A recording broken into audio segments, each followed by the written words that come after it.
Il y a un sentiment d'urgence. On vous parle de livraison d'armes occidentales depuis plusieurs jours. Eh bien voilà qu'un nouveau stade est franchi. Oui, les choses s'accélèrent dans ce qui ressemble à une prise de conscience qu'il faut aller vite.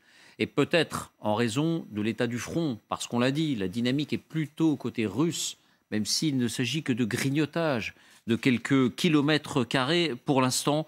Voilà la dernière arme que les Ukrainiens vont pouvoir ajouter à leur arsenal. Il s'agit d'un missile, on peut appeler ça missile, on peut appeler ça bombe planante, si l'on en croit les spécialistes. En tout cas, la portée de cette arme est sans équivalent aujourd'hui dans l'arsenal ukrainien, 150 kilomètres. Donc, de quoi envisager les choses d'une manière nouvelle, de quoi frapper plus profond des cibles russes, plus profondément des cibles russes. Bref, de quoi mener des contre-attaques. Quel est ce missile? Comment cette décision est-elle prise? Qu'est-ce qu'elle amorce? Voici les faits d'abord, les indispensables, avec Justine Fraissinet. Bonsoir Justine. Bonsoir David, bonsoir à tous. C'est donc un nouveau cran qui est franchi dans la nature des armes, dans la catégorie des armes livrées à l'Ukraine. Oui, après le coup d'accélérateur qu'ont constitué les chars d'assaut, on sait maintenant que les Ukrainiens vont recevoir entre 120 et 140 chars lourds occidentaux, des Abrams, des Challenger, des Léopards. Après les nouveaux canons César annoncés par la France, qui portent à 49 le nombre de ces obusiers de pointe dont disposera Kiev. Après les radars dernière génération, également livrés par la France, qui permettent de détecter un avion ou un drone ennemi à 250 km de distance. Après les missiles antiaériens Patriot américains et les Crotales français notamment, voici donc la nouvelle arme dont va bénéficier l'armée ukrainienne, les missiles américains GLSDB. Ça a été non pendant des mois, et bien aujourd'hui, c'est oui. Donc en quoi cette arme représente-t-elle une nouveauté pour l'armée ukrainienne ? Eh bien, regardez, les GLSDB, cela signifie Ground Launch Small Diameter Bomb, en bon français, bombe de petit diamètre lancée depuis le sol. De fait, ça ressemble effectivement davantage à un missile, David. Ils sont fabriqués par l'américain Boeing et par le suédois Saab. Et regardez justement cette vidéo de Boeing. Ce sont des engins téléguidés avec, vous allez le voir, des petites ailes qui se déploient en vol et qui leur permettent de planer pendant très longtemps pour atteindre leur cible avec une précision redoutable de moins d'1 mètre à 150 km de portée. Autrement dit, le double de ce que peuvent atteindre aujourd'hui les fameux HIMARS américains. Et c'est cela qui change tout, parce que cela permet d'atteindre des cibles qui étaient jusque-là hors de portée pour l'Ukraine, de poursuivre les contre-attaques en perturbant la Russie plus loin encore derrière ses lignes. Mais est-ce que l'existence de cette arme permettra à l'Ukraine, 150 km c'est beaucoup, de frapper à l'intérieur du territoire russe? Bien, c'est une évidence. Regardez, voici le rayon d'action des GLSDB. On voit que des villes russes telles que Bryansk, Koursk, Belgorod, voire même Rostov-sur-le-Don, toutes ces bases arrières russes seront désormais à portée de tir ukrainien avec cette nouvelle arme. De même, on le voit, que le nord de la Crimée. Mais on pensait justement que les Américains voulaient éviter que les Ukrainiens puissent toucher le territoire russe lui-même avec leurs armes. Bien, ça n'est plus le cas ? Ben ça, c'est vrai, et c'est sans doute toujours vrai d'ailleurs. Mais de fait, cette ligne rouge américaine, elle est en passe de bouger, comme ça a été le cas pour bien d'autres armes. Rappelons d'ailleurs que chaque fois que le territoire russe a été touché par l'armée ukrainienne, rien n'a été dit, mais c'était de toute évidence avec des armes ukrainiennes. On peut donc supposer qu'il y a une règle d'engagement. On n'a pas d'informations là-dessus. Les journaux américains sont d'ailleurs très discrets à ce sujet. Ils ne commentent pas. Mais effectivement, on peut imaginer que les autorités ukrainiennes se sont engagées à ne pas frapper le territoire russe avec cette nouvelle arme. Restez avec nous, Justine, parce qu'on va parler aussi des avions. Biden avait dit non. Et finalement, ça pourrait peut-être être non, mais... ou alors, oui, peut-être. On va voir ça dans un instant. Mais d'abord, question à vous, Général Trinquant. D'abord, ces armes, vous confirmez... On va parler du territoire russe dans un court instant. Mais vous confirmez que c'est un vrai plus. Qu'est-ce qu'elles peuvent cibler, ces armes ? Oui, c'est un vrai plus. Alors, quand on voit sur la carte, on voit naturellement, on trace où ça peut aller en Russie. Mais on ne trace pas d'où ça peut partir en Ukraine pour frapper le territoire qui est actuellement occupé par la Russie. C'est-à-dire que la Crimée, par exemple, qui est considéré comme territoire ukrainien occupé par la Russie, peut être frappée alors qu'elle ne pouvait pas être frappée par les HIMARS, je parle du sud de la Crimée. Donc ça veut dire que ça donne beaucoup plus de souplesse dans l'emploi des armes. Vous n'êtes pas obligé de vous mettre le nez sur le front pour pouvoir tirer dans la profondeur du dispositif russe en Ukraine. Vous pouvez vous mettre à Dnipro, par exemple, et taper dans le Donbass. Voyez ? Et on tape quoi, pardonnez-moi, pour reprendre votre expression, on tape quoi? On tape des bases arrières, on tape des aérodromes, on tape des rassemblements de chars? On tape ce qu'on dit depuis le début avec les Césars, mais qui tapaient des dépôts qui n'étaient pas très très loin. Là, on peut taper des dépôts bien plus loin, des échanges ferroviaires, des stocks de carburant, etc. etc. Mon sentiment, c'est que évidemment, on regarde toujours 150 km, alors que c'était interdit avant. Il y a un problème de confiance. Alors, on vient là à la question du territoire russe. Mais bien sûr, parce que le fait d'avoir tout l'arsenal qui permet à l'Ukraine de manœuvrer ses armes à l'intérieur du territoire ukrainien est un plus. Si vous voulez, les Césars, il faut être à 40 km, donc le mouvement pour aller taper une autre cible qui est 60 km plus au nord, ça va prendre du temps. Avec ça, vous n'avez pas besoin de le bouger. Il va taper directement. Vous voyez ? Donc, ça simplifie beaucoup la manœuvre des pièces. Et simplement, l'usage de ces armes ne demande pas une qualification particulière, ne demande pas un entraînement particulier. C'est un peu là, on se sert des HIMARS, on mettait des bombes classiques, si j'ose dire, qui tapaient à 80 km. Là, c'est la même chose, seulement c'est à 150 km. À 150 km, et la bombe finale, celle qu'on voyait là, est guidée par GPS. Oui. Donc ça, c'était quelque chose... Donc c'est immédiatement utilisable aujourd'hui par les Ukrainiens. Par les Ukrainiens, tout à fait immédiatement utilisable. Maintenant, Général Trinquant, la question hypersensible du territoire russe.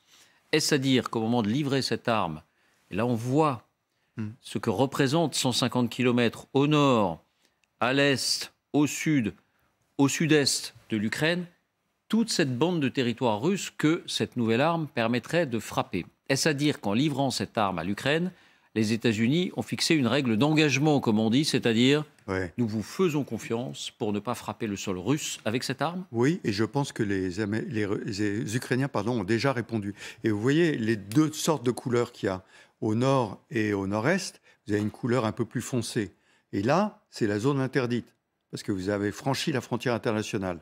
Quand vous allez dans le Donbass et vous allez jusqu'en Crimée, là, vous êtes dans les zones qui peuvent être frappées.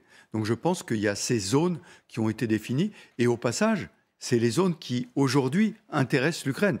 Parce que c'est là que se fait l'effort russe. Donc, mais je crois, oui, vraiment que...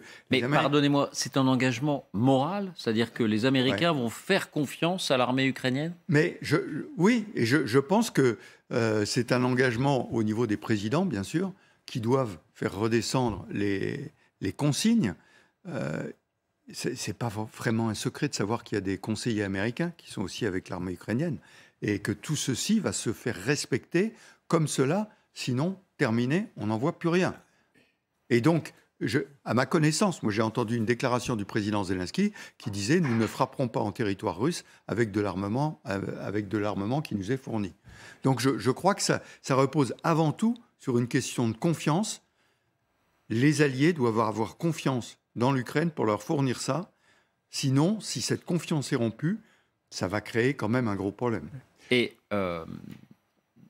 plein de questions viennent à l'esprit, évidemment. Pourquoi cette confiance semblait impossible hier et pourquoi aujourd'hui elle est acceptable?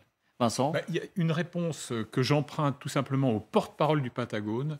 C'est-à-dire qu'au fond, à Washington, il y a un dogme à géométrie variable. Que dit-il, ce porte-parole? Alors même que l'on sait que Lloyd Austin, le secrétaire à la Défense, était réticent pour les Patriotes et pour les Abrams. Il y a eu des débats entre les cadors de la défense américaine. Il dit ceci, le porte-parole, il souligne le caractère fluide et dynamique de la guerre et il vante les vertus d'adaptation aux besoins et aux demandes des Ukrainiens.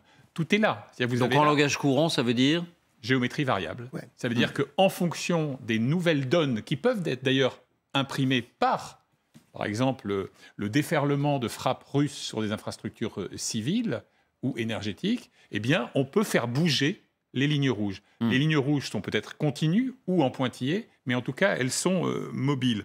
Et le contrat de confiance... Mais là, en l'occurrence, ce qui les a fait bouger, selon vous, Vincent, est-ce que c'est, par exemple, la situation d'aujourd'hui sur le front, Oui. où on a une armée ukrainienne qui n'est plus à l'offensive, on a une armée russe qui grignote à nouveau, et la perspective peut-être de cette fameuse nouvelle mobilisation russe dans les semaines à venir. À mon sens, ce qui les fait bouger, c'est un regret.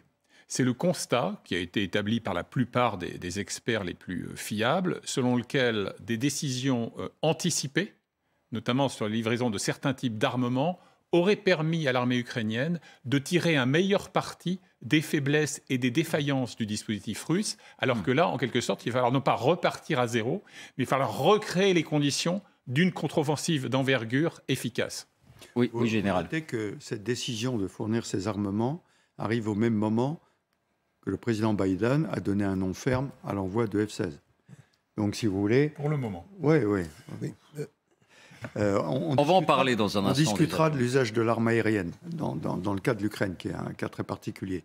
Et donc, l'anticipation est importante. Beaucoup de gens disent aujourd'hui, à chaque fois on met tellement de temps à décider, à tellement de temps, qu'on est toujours en retard d'une rame par rapport à l'état de la guerre. L'état de la guerre aujourd'hui, comme vous l'avez souligné, on le sait bien, dans le Donbass, la pression russe est très dure et très importante. Et si les Ukrainiens veulent monter la fameuse offensive dont ils nous parlent, ils ont besoin de toute la panoplie pour arriver à monter cette offensive et en particulier frapper dans la profondeur les forces russes. Je vous donne la parole, Jean-Claude, mais je rebondis sur ce que vous dites, Général. Dans le Donbass, aujourd'hui, dans cette fameuse bataille de Bakhmout, par exemple, une arme comme celle-ci peut-elle avoir un rôle décisif? Pas directement sur Bakhmout, mais sur toute la logistique derrière, les postes de commandement, l'approvisionnement globalement, oui.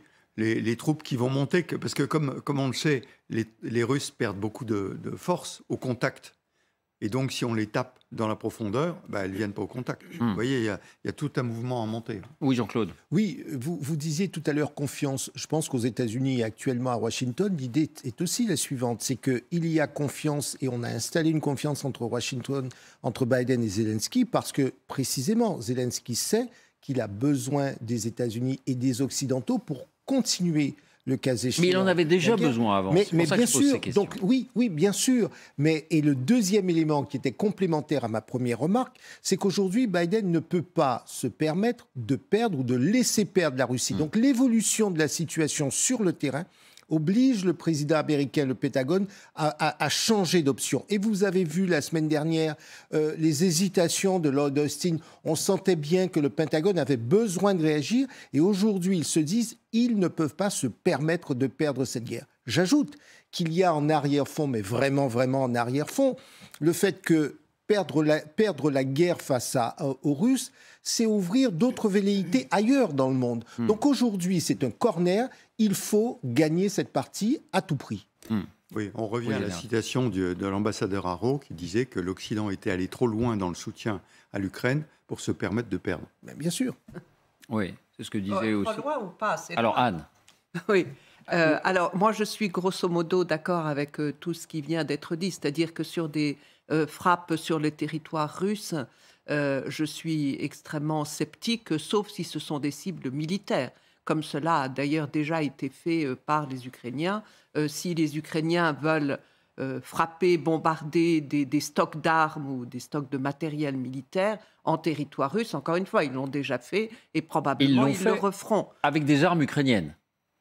Est-ce que d'après vous, ils peuvent le faire, même pour des cibles militaires, avec des armes américaines? Alors ça, je ne sais pas, et il faudrait voir ce qu'on ne sait pas, c'est-à-dire exactement les termes de l'accord qui a été passé entre les Occidentaux, les Américains et les Ukrainiens. Mais je pense, moi aussi, que de toute façon, les Américains ne veulent en aucune manière, ni les Européens, qu'il y ait une escalade de ce conflit. Il n'est pas question de frapper le territoire russe. Ça me paraît absolument... Avec des armes occidentales. Avec des armes occidentales, mais même avec des armes tout court, en dehors des Ils l'ont déjà fait, les Ukrainiens. Des cibles militaires, pas des cibles civiles. Là, il y a une différence qui est extrêmement importante. Et la question de la confiance est totalement essentielle. Les Ukrainiens ne peuvent pas se passer de la confiance dont ils jouissent auprès des Occidentaux. Donc, ils ont pris un engagement, ils s'y tiendront forcément.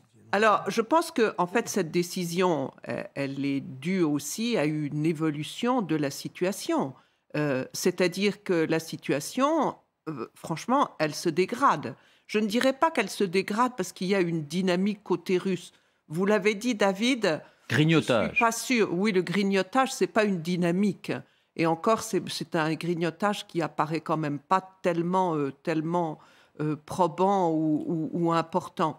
Mais ce qu'on voit depuis quelques mois, c'est d'autre part qu'il n'y a aucun signe d'un désir russe de sortir de ce conflit et de négocier, que d'autre part, il y a une volonté de terroriser la population et donc en bombardant des cibles énergétiques et plus généralement civiles en Ukraine, que d'autre part, la situation en Russie est finalement de plus en plus tendue, mais je veux dire pas tendue dans le sens où on pourrait l'espérer. Je veux dire par là qu'il y a un journaliste russe qui, sur ce plateau même, a expliqué il y a 2 jours qu'il y avait en fait un pourcentage très faible de la population russe qui était contre la guerre et que la majorité de la population russe continuait à suivre le président et sa guerre. Aujourd'hui, alors vous me direz, ça n'a rien à voir avec la guerre. Non, mais ça a à voir directement avec cette Russie qu'on a en face de nous. Aujourd'hui ou hier, je ne sais plus, pour le 80e anniversaire de la bataille de Stalingrad, on a inauguré un nouveau buste de Staline. Ce n'est pas forcément la Russie dont nous rêvons. Et donc, on pourrait multiplier les exemples. Et donc, finalement, il y a, comme vient de le dire Jean-Claude, il y a une réponse occidentale.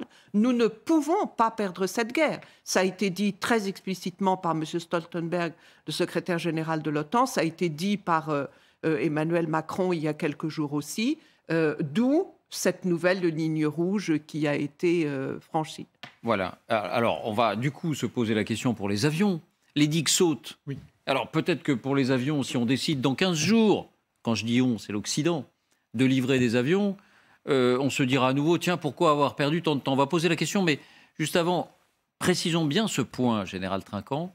Si demain, et on voit très bien que ce n'est pas l'hypothèse retenue, mais si demain, les Ukrainiens se servaient de ces missiles à portée de 150 km pour frapper le sol russe, est-ce qu'effectivement la Russie considérerait que les États-Unis se mettent en position de co-belligérants, considérerait ça comme une attaque frontale, ou est-ce que c'est là encore une ligne rouge sur laquelle on se fait tout un film et qui peut-être n'a pas lieu d'être ? Difficile à dire. Difficile à dire. Les Russes parlent en ce moment d'escalade dans les armements qui ont été fournis. Maintenant, tant qu'il n'y a pas d'effet, on peut toujours en parler. Alors, une précision quand même, ces armes sont précises au mètre. Donc, quand vous parliez de frapper des cibles militaires précisément, effectivement, ça peut le faire. Mais c'est très difficile. Impossible à dire. Moi, je on évalue le risque. Impossible. Parce que, autant, si vous voulez, je discute beaucoup sur le territoire ukrainien occupé par la Russie, qui a été annexé, qui est russe, etc. Comme ça n'est reconnu par personne en droit international, ça n'est pas du territoire russe. Fin de l'exercice. L'Ukraine y compris. Hein. Je rappelle que même la Chine ne l'a pas reconnu. Donc, il faut évacuer ça. En revanche, quand c'est le territoire russe, si j'ose dire, de l'autre côté de la frontière internationale, là, quand même, je me pose des questions. Ouais. Là, ça peut être effectivement un sujet plus embêtant. Bon. Et puis, vous avez dit co-belligérance. N'oublions jamais qu'il n'y a pas de définition de la co-belligérance. Ouais. Et donc, ça sera l'appréciation politique. C'est le jour où, éventuellement, Poutine se dirait, il y a co-belligérance et je réagis différemment. Mais sinon, on restera toujours dans cette zone grise où on se dira, c'est la ligne rouge qu'on pousse encore un tout petit peu. Oui, Vincent. Alors, en 10 secondes, on parle tellement d'escalade dans la rhétorique russe depuis le début qu'on doit être à peu près dans la stratosphère. Et n'oublions pas que le dogme maison, c'est de dire qu'il ne s'agit pas d'une guerre contre l'Ukraine, mais d'une guerre déclenchée par l'Occident global, donc les États-Unis, pour éradiquer la Russie de la surface de la planète. Donc, d'une certaine manière, ça ne change pas la nature du discours russe. Bon, en tout cas, cette logique, ces digues qui sautent, pourquoi ne s'appliquerait-elle pas aux avions ? Est-ce qu'il faut s'attendre dans quelques jours, du coup, est-ce qu'on ait un oui aussi pour les avions ? Alors, vous direz, on a entendu Joe Biden.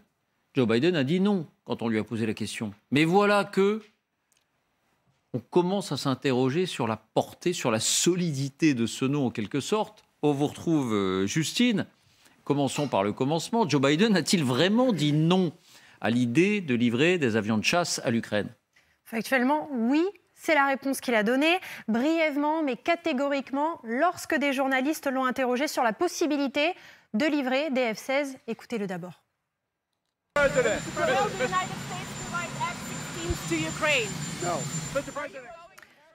Sauf que, Washington bruisse de suppositions. Ce non ne voudrait pas forcément dire non. Alors, le Washington Post écrit ce matin que le Pentagone a été surpris par ce mot et qu'il en relativise même la portée. Voilà ce que l'on peut lire. Il est possible que la discussion sur les F-16 prenne le même chemin que celle des Hammer Abrams. En clair, il pourrait se passer la même chose que pour les chars lourds, refusés pendant des jours pour accepter finalement. Toujours à propos des F-16, une autre source du Washington Post affirme que le soutien américain continuera de s'adapter et d'évoluer. Au même moment, Kiev affiche d'ailleurs son assurance. Écoutez, le ministre de la Défense ukrainien, Oleksiy Reznikov, il était justement aux côtés de Sébastien Lecornu, le ministre des Armées. Écoutez. Тому ми ведемо перемовини, але це може бути і F-16, і Gripen із Швеції, або в літаки французького виробництва. Що воно буде, я думаю, спільно з партнерами ми вирішимо, і я вірю в створення тепер літакової коаліції. Impossible avion français. Impossible avion français, précisément. Est-ce que la France pourrait, est-ce qu'elle s'est exprimée clairement sur la possibilité de livrer des avions? On se souvient qu'elle l'a fait, par exemple, et elle a été la première à le faire sur les chars légers, les fameux AMX, Justine. Eh bien, en matière d'avions, justement, la France, c'est l'autre grand espoir de l'Ukraine. On le comprend dans les mots du président de la Rada, le Parlement ukrainien. Cet après-midi, il était justement au Sénat. Et pour lui, les avions de chasse sont toujours clairement d'actualité. Écoutez-le. Я вкотре хочу подякувати вам за лідерство у справі надання Україні зброї, яка допомагає нам захищатися, а значить і допоможе перемогти. За вашим прикладом почали діяти багато країн світу. Ми щиро сподіваємося, що Франція першою надасть Україні свої сучасні літаки. Alors, ce qui intéresse Kiev, ce ne sont pas les Rafales trop difficiles à manier pour eux. Ce sont ces avions-là, ce sont les Mirage 2000 que la France a retirés du service justement pour passer au tout Rafale. Leur gros avantage aux yeux de Kiev, c'est donc qu'il y a du stock immédiatement disponible. La France en possède 315 et d'ailleurs, Emmanuel Macron, comme Sébastien Lecornu, ne ferme pas la porte pour le moment. Merci Justine. Allons droit au but, Général Trinquant. Si les États-Unis décident finalement de livrer ces missiles à longue ou en tout cas à moyenne portée, qu'est-ce qui empêcherait l'Occident de livrer des avions avec le même mot d'ordre, avec la même règle d'engagement? Vous utilisez ces avions pour ceux que vous voulez, mais vous ne survolez pas, vous ne bombardez pas le territoire russe. Alors, plusieurs remarques. La première, Justine va un peu vite en disant qu'on les a retirés du service. Les Mirage 2000, on ne les a pas retirés du service. Dans la LPM, il est prévu de passer au tour Rafale. Dans la loi de programmation militaire, il est prévu de passer au tour Rafale et de remplacer les Mirage 2000 par des tours Rafale. Mais je rappelle que la loi de programmation militaire, elle commence en 2024. Donc on n'y est pas tout à fait. Enfin, on en a beaucoup, des Mirages. 135, vous savez que ça fait... L'aviation française a été divisée à peu près de moitié depuis 20 ans. 315. Oui, divisée de moitié. Ouais. Bon. Donc ça, c'est le premier point. Le deuxième point, c'est des avions pour quoi faire et dans quel délai. Les avions, ça sert à trois choses. La défense de l'espace aérien, donc détruire les avions russes qui viennent sur le ciel ukrainien. Il n'y a pas un avion russe qui vienne sur le ciel ukrainien. Ils restent tous en Russie. Parce qu'ils ont peur d'être bien sûr, d'être défendus par l'artillerie antiaérienne. Donc, c'est pas d'utilité. Deuxième point, frapper dans la profondeur. On a bien vu qu'on ne le veut pas. On ne veut pas qu'ils aillent frapper en Russie. En Russie, non, mais dans la profondeur, sur le territoire ukrainien occupé par les Russes qu'on veut reconquérir. Mais là, il n'y a pas besoin d'avion. Honnêtement, il n'y a pas besoin d'avion. Bah non, l'artillerie, avec ce qu'on vient de donner, suffit largement. En revanche, l'appui au sol, qui est la troisième utilisation des avions, là, ça peut être utile. Dans le cas d'une offensive, si vous voulez, s'il y a des avions qui viennent appuyer, ça, c'est utile. Une offensive des blindés, voilà. Une offensive à pied, de soldats. Oui, une offensive, globalement, l'appui au sol peut être utile. Ça, c'est à quoi ça sert. Le deuxième point, c'est la perspective dans le temps. Il faut former les pilotes.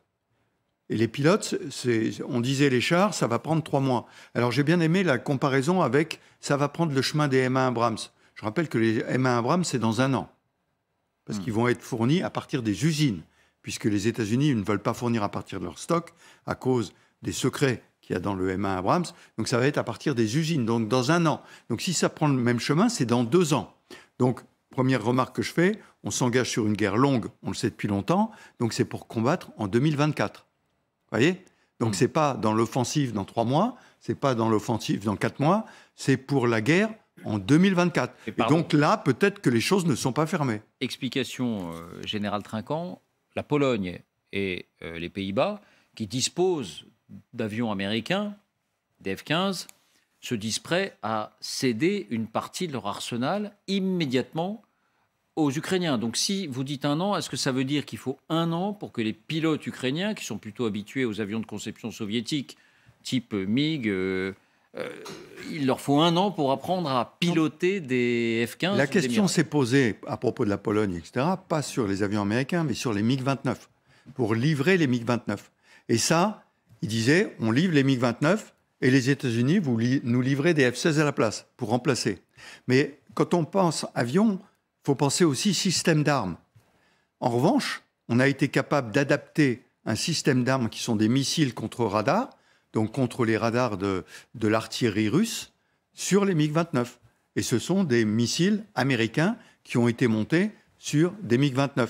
Donc, si je vous résume d'un point de vue logistique, ça prendrait beaucoup de temps pour que ces avions, qu'ils soient américains ou qu'ils soient français, puissent être utilisables par l'armée ukrainienne ? Oui.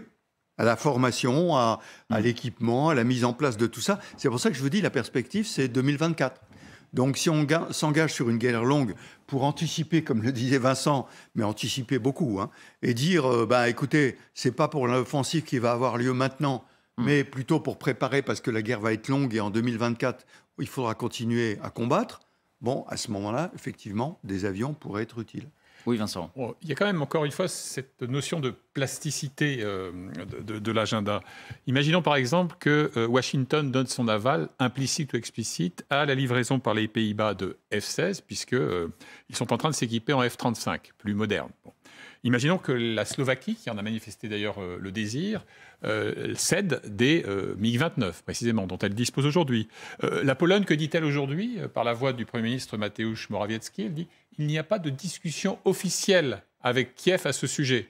Ce qui veut dire, si on lit entre les lignes, qu'il peut y avoir très bien des pourparlers officieux. Et un dernier élément, dans l'article du Washington Post que Justine évoquait dans sa présentation, il y a cette phrase que je trouve extrêmement intéressante d'un ancien général de l'US Air Force, qui est maintenant enseignant, et qui dit « Arrêtons de nous demander ce qui adviendra si ces livraisons ont lieu et commençons à nous poser la question de savoir ce qui arrivera si nous ne le faisons pas. » Tout est là.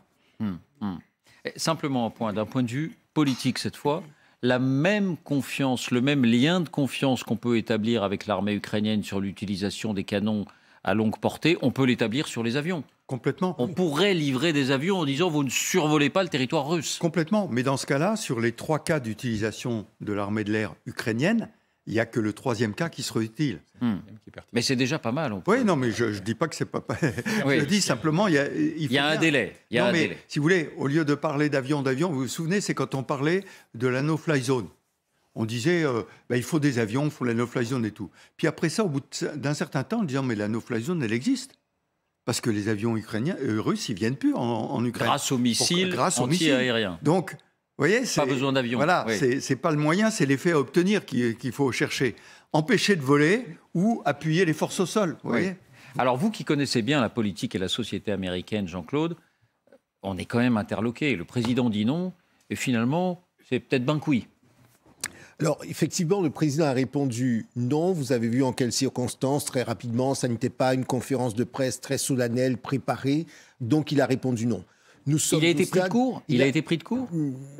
Un peu. Il fallait qu'il donne un certain nombre de garanties tout de suite. Il a dit non. Cependant, je pense qu'on est arrivé à un niveau dans la stratégie où c'est le Pentagone qui dirige véritablement. Bien sûr, le président arbitre, mais les techniciens de la guerre, c'est le Pentagone. Et un mot qu'il faut retenir, le mot s'adapter. Je pense qu'aussi bien chez les responsables, chez les démocrates, et vous parlez de politique, et également chez les républicains, le président sait qu'il faut s'adapter. Tout le monde à Washington se dit, on fera en fonction des événements. Et vous voyez, même au départ, le nouveau président, le speaker de la Chambre, disait que c'était une sorte de va-t-en-guerre contre les dépenses. Tout cela est très feutré aujourd'hui. On est derrière le président et on est surtout en situation où on va faire en fonction de l'évolution. Mais une chose est certaine, c'est que l'opinion publique américaine reste favorable à la défense de l'Ukraine. Elle ne veut toujours pas qu'on envoie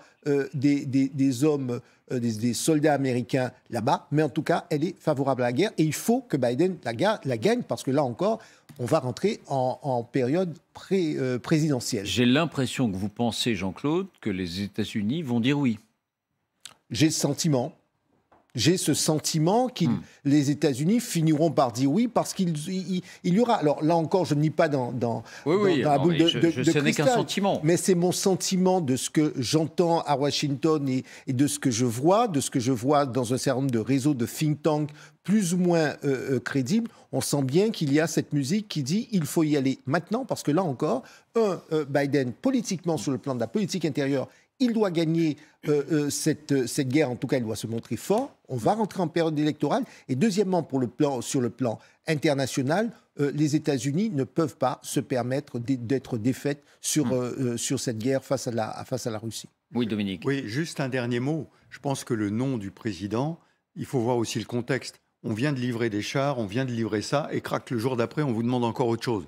Donc, écoutez, arrêtons la discussion, ce qui n'empêche pas les négociations ou les discussions dans les états-majors et à droite à gauche pour dire comment on ferait, comment on fera, etc., pour préparer une décision qui pourra venir après. Puisque, et qui je répète, suffira, il n'y a pas besoin de ces avions maintenant parce qu'ils ne pourront pas arriver maintenant. En revanche, la décision, on en a peut-être besoin maintenant pour en livrer en 2024, vous voyez. Aux réticences évoquées par Dominique Trinquant, je voudrais ajouter celle-ci, c'est qu'on a beaucoup ironisé sur les failles de l'armée russe, mais les Américains craignent beaucoup la vulnérabilité d'aéronefs par rapport à la défense antiaérienne russe, qui n'est pas si nulle que ça. Et imaginez ce que serait l'effet à la fois opérationnel et symbolique d'avions qui seraient réduits en chaleur et en lumière par des missiles sol-air de l'armée russe. Les images que ça donnerait évidemment à la télé russe. Vous voulez dire un mot sur les avions, Anne ? Oui, mais très rapide. D'une part, pour dire qu'en effet, les Russes, les décisions qui sont prises montrent bien que malgré tout, les Occidentaux redoutent ou s'attendent, je ne sais pas quel est le verbe qu'il faut employer, à une initiative de la part de la Russie. Et c'est vrai qu'un des dangers, c'est la question de la massification. De l'offensive russe. Là, il y a un vrai sujet. L'autre question que je me pose, c'est finalement ces décisions qui sont prises pour 2024, vous l'avez montré, Général.